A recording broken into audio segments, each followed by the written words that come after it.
জয় মা মনসা মায়ের জয়। মাগো, আজ মঙ্গলবার। এই মঙ্গলবার দুপুরে আমি তোমাকে শতকোটি প্রণাম জানাই। তার সাথে সাথে একটা কথাই বলবো মা, এমন দিন দিও না যাতে মৃত্যুর পথ বেছে নিতে হয়। এমন দিন দিও না যাতে মৃত্যুর পথ বেছে নিতে হয়। কারণ তুমি খুব ভালো করে জানো আমার উপরে আমার মেয়ের পুরো গোটা জীবনটাই পড়ে রয়েছে।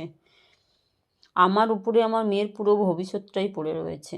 তাই শুধু এইটুকুনি বলবো মা, এমন জীবন দাও যাতে আমি খেটে সুন্দরভাবে শান্তিভাবে মেয়েকে মানুষ করতে পারি, মেয়েকে এগিয়ে নিয়ে যেতে পারি। কারণ তুমি খুব ভালো করেই জানো ওর জীবনে আমি ছাড়া কেউ নেই, আর আমার জীবনে ও ছাড়া কেউ নেই।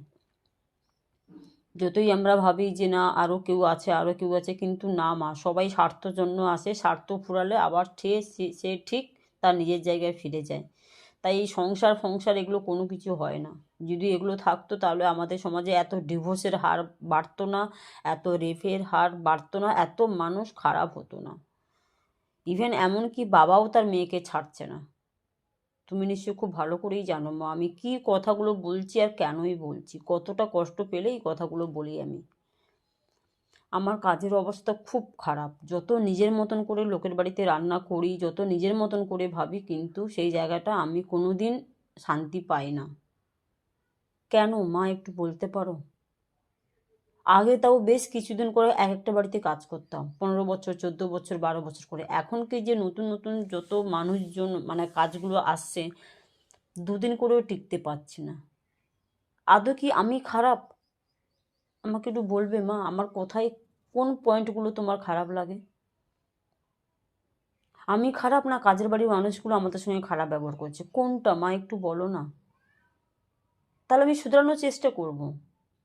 তাহলে আমি মাকে বলবো যে মা আমাকে তুমি এই পথটা দেখিয়ে দাও, তাহলে যাতে আমি খারাপ ব্যবহারটা না করতে পারি। কিন্তু আমার তো মনে হয় না যে আমি কারোর সঙ্গে খারাপ ব্যবহার করি। আমি যে আর পারছি না মা। তুমি তো জানো আমি কতটা লড়াই করে জীবনে বেঁচে আছি। কিভাবে লড়বো, কোনভাবে লড়বো, কিভাবে চলবো? আর কতদিন আমাকে এইরকম কষ্টগুলোকে জীবনে বয়ে নিয়ে যেতে হবে?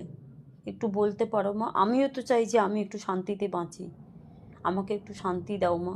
কিন্তু তুমি তো দিচ্ছ না।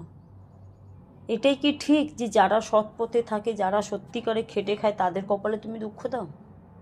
কেন? আর কোন কারণে বা দাও? তারা তো অনেক কষ্ট করে লড়াই করে জীবনে বেঁচে আছে, তাদেরকে তোমার ভালো লাগছে না? অসৎ মানুষকে তুমি ভালোবাসো মা?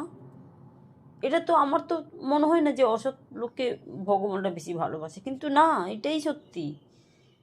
অনেকে আমাকে বলে, আমি বলি না রে